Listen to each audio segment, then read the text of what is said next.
मित्रांनो, पुढची पंचवार्षिक योजना आहे 6वी पंचवार्षिक योजना। हिचा मूळ ढाचा समजून घ्या अगोदर। कार्यकाल 80 ते 85, मुख्य भर दिलेला आहे दारिद्र्य निर्मूलन आणि रोजगार निर्मिती। प्रतिमान ॲलन रुद्र आहे। आर्थिक उद्दिष्ट 5.2%, प्रत्यक्षात साध्य झालं 5.5%। आणि या पंचवार्षिक योजनेमध्ये जो काही खर्च आहे तो खर्च 1,58,714 कोटी रुपये करण्यात आलेला आहे। हा एवढा खर्च या पंचवार्षिक योजनेचा आहे। तर हा मूळ ढाचा या पंचवार्षिक योजनेचा आहे। आता पंचवार्षिक सुरू होण्याच्या अगोदरच्या घटना लक्षात घ्या। 1980 मध्ये या ठिकाणी सरकार अगोदरचं जे कोसळलं, जनता पार्टी सरकार, आणि मग निवडणुकीमध्ये इंदिरा गांधी बहुमतानं निवडून येताना दिसतात। मग इंदिरा गांधी बहुमतानं निवडून आलेले आहेत आणि इंदिरा गांधीने मग 6वी पंचवार्षिक योजना सुरू केलेली आहे। आता ही 6वी पंचवार्षिक योजना सुरू करताना अगोदर त्यांचा उर्वरित राहिलेला जो कार्यक्रम होता तो कार्यक्रम हातात घेतलेला आहे, दारिद्र्य निर्मूलन। ठीक आहे, तर दारिद्र्य निर्मूलनाचा कार्यक्रम हातात घेतलेला आहे त्यांनी। आणि त्याचबरोबर दारिद्र्य निर्मूलन करण्यासाठी रोजगार वाढवण्यावरती भर दिला, रोजगार निर्मितीवर भर दिला। कारण दारिद्र्य निर्मूलन आणि रोजगार निर्मिती एकाच नाण्याच्या दोन बाजू आहेत। कारण रोजगार निर्मिती केली तर लोकांचं उत्पन्न वाढणार, दारिद्र्य रेषेच्या वरती आणता येणार, म्हणजे दारिद्र्य निर्मूलनही करता येणार। तर एकाच नाण्याच्या या दोन बाजूचा कार्यक्रम हातात घेतलेला आहे बघा। ॲलन रुद्रचंच प्रतिमान आहे आणि लक्ष ठेवलं होतं 5.2%, प्रत्यक्षात साध्य 5.5% साध्य झालं। जास्त साध्य होण्याच्या पाठीमागचं कारण म्हणजे सरकती योजनेनं दिलेली अनुभव, दाखवलेली त्रुटी। लक्षात, इथून पुढे दर वर्षाला समीक्षा करायला सुरुवात केली, त्यामुळं टार्गेट जास्त साध्य होताना दिसतात। तर 1,58,714 कोटी रुपयाचा हा प्लॅन होता। आता या प्लॅनमध्ये कुठल्या कुठल्या योजना सुरू करण्यात आलेल्या आहेत। आता ही योजना तयार केली इंदिरा गांधी आणि डी पी धर यांनी। ठीक आहे, आणि त्याच्यानंतर मग एन डी तिवारी उपाध्यक्षपदी आली होती या पंचवार्षिक योजनेच्या कालखंडामध्ये।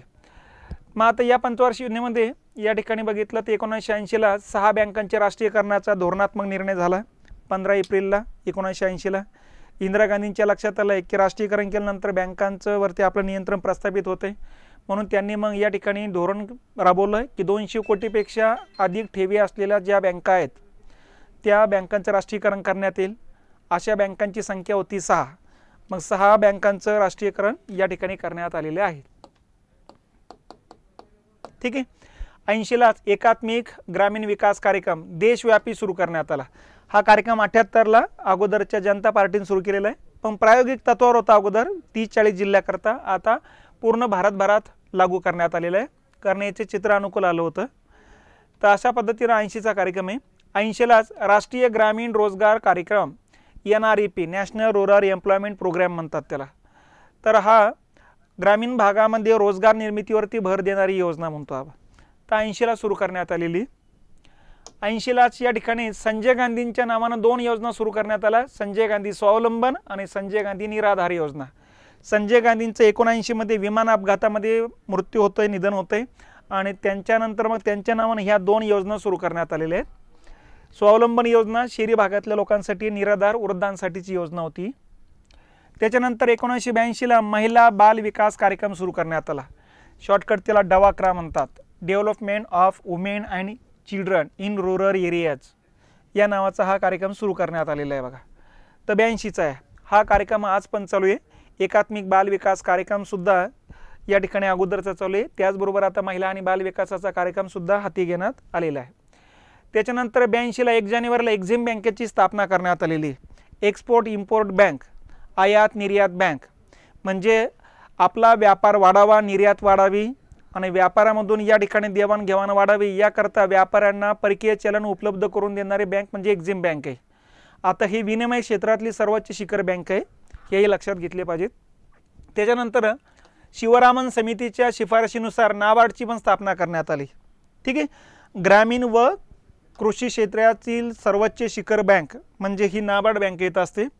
तर 82ला 12 जुलैला या बँकेची स्थापना करण्यात आलेली। तर ही ग्रामीण भागातील सर्वोच्च शिखर बँक पुनर्वित्त पुरवठा करणारी वित्त संस्था म्हणून सुद्धा ओळखल्या जाते। ही थेट सहकारी साखर कारखाने, सूतगिरण्या स्थापन करण्यासाठी सुद्धा कर्ज पुरवठा करते। शेततळे असू द्या किंवा मोठे तळे उभारण्यासाठी डायरेक्ट कर्ज पुरवठा करते आणि ग्रामीण भागातल्या बँकांना सुद्धा कर्ज पुरवठा करते, पुनर्वित्त पुरवठा करत असते बघा। तर ज्यावेळेस स्थापना झाली त्यावेळेस तिचं 100 कोटीचं भांडवल होतं, आज तिचं 2000 कोटीपेक्षा अधिक भांडवल झालेली. सध्या सुरुवातीला 50% भांडवल या ठिकाणी RBIचं होतं, 50% भारत सरकारचं होतं. सध्या 100% भांडवल भारत सरकारचं आहे. ठीक आहे. 83ला भूमिहीन रोजगार हमी योजना RLEGP, rural landless employment guarantee programme म्हणतात त्याला. म्हणजे ग्रामीण भागातील जे भूमिहीन लोक आहेत या भूमिहीन लोकांना रोजगाराची हमी कार्यक्रम म्हणतो आपण, रोजगाराची हमी देणारा कार्यक्रम. या महाराष्ट्रामध्ये 1972च्या दुष्काळामध्ये रोजगार हमी कार्यक्रम सुरू केला होता बघा. या धर्तीवर भारत सरकारनं रोजगाराचा हमी देणारा कार्यक्रम सुरू केला, पण सगळ्या वर्गासाठी नाही आहे, तर ज्यांना जमीन नाही आहे त्या भूमिहीन लोकांसाठीचा रोजगाराचा हमी देणारा कार्यक्रम सुरू करण्यात आलेला आहे. त्याच्यानंतर 83लाच विशाखापट्टणम आणि सालेम या 2 ठिकाणी पोलाद कारखाने काढले गेलेले आहेत.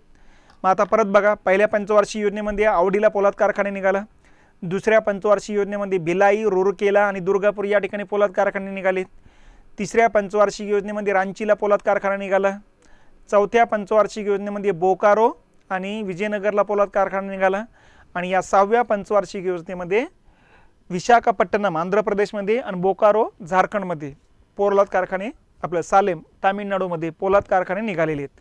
तर अशा पद्धतीनं वेगवेगळ्या विकास योजना हातात घेण्यात आलेली ही 6वी पंचवार्षिक योजना आहे. 6व्या पंचवार्षिक योजनेचं लक्ष जे आहे ते जास्त साध्य झालेले आहे, म्हणजे यशस्वी योजना आहे. आणि यशाच्या पाठीमागं 2 कारणं आहेत. एक तर स्थिर सरकार आलेले, स्थिर सरकारमध्ये आर्थिक विकास जोरानं होत असतो, हे पहिलं कारण. आणि नंबर 2, यांनी म्हणजे इंदिरा गांधींनी दरवर्षी समीक्षा करण्यावरती भर दिला, हे दुसरं कारण. तर या 2 गोष्टीमुळं 6वी पंचवार्षिक योजना यशस्वी ठरताना दिसते. मग आता अगोदर आपण पहिली, दुसरी, तिसरी पंचवार्षिक योजना घेतली आणि त्याच्यावर आलेले प्रश्न घेतले. आता 4थी, 5वी, 6वी झालेली, याच्यावर आलेले प्रश्न एकदा बघून घेऊ. ठीक आहे. पहिला प्रश्न येतो, 4थ्या पंचवार्षिक योजनेची पुढीलपैकी कोणती उद्दिष्टे होती? कर सहाय्यकचा मुख्य परीक्षेचा प्रश्न होता. आता या ठिकाणी कुठले कुठले उद्दिष्ट होती? स्थैर्यासह आर्थिक वृद्धी 4थीचं आहे का? यस आहे. सामाजिक न्याय आहे का? नाही आहे. स्वावलंबन आहे. अ आणि ब हा पहिला पर्याय येतो. ठीक आहे. तर या हिशोबानं उत्तर काढता येऊ शकतं. ये कुठं कुठं आहे ते बघा. अगोदर ये इथं आहे, इथं आहे, इथं आहे, म्हणजे हा पहिला पर्याय कटत होता तुमच्याकडून. ब असलं पाहिजेत, ब इथं आहे, इथं आहे, इथं नव्हतं त्यामुळे हा पर्याय कटतो. आणि सी नव्हतं त्यामुळं सी इथं आहे, इथं आहे सी, म्हणजे हा पर्याय कटत होता बघा. तर याही पद्धतीनं उत्तर या ठिकाणी काढता येईल. दुसरा मुद्दा आहे योजना अवकाश. ठीक आहे. म्हणून ओळखल्या जाणाऱ्या वार्षिक योजना या काळात राबविल्या जातात.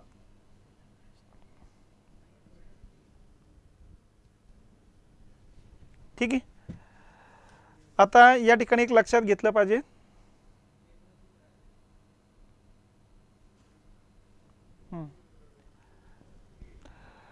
योजना अवकाश म्हणून ओळखल्या जाणाऱ्या वार्षिक योजना या काळात राबवल्या जातात. म्हणजे कोणत्या काळात राबवल्या गेली? प्लॅन हॉलिडे म्हणतात इंग्लिशमध्ये याला.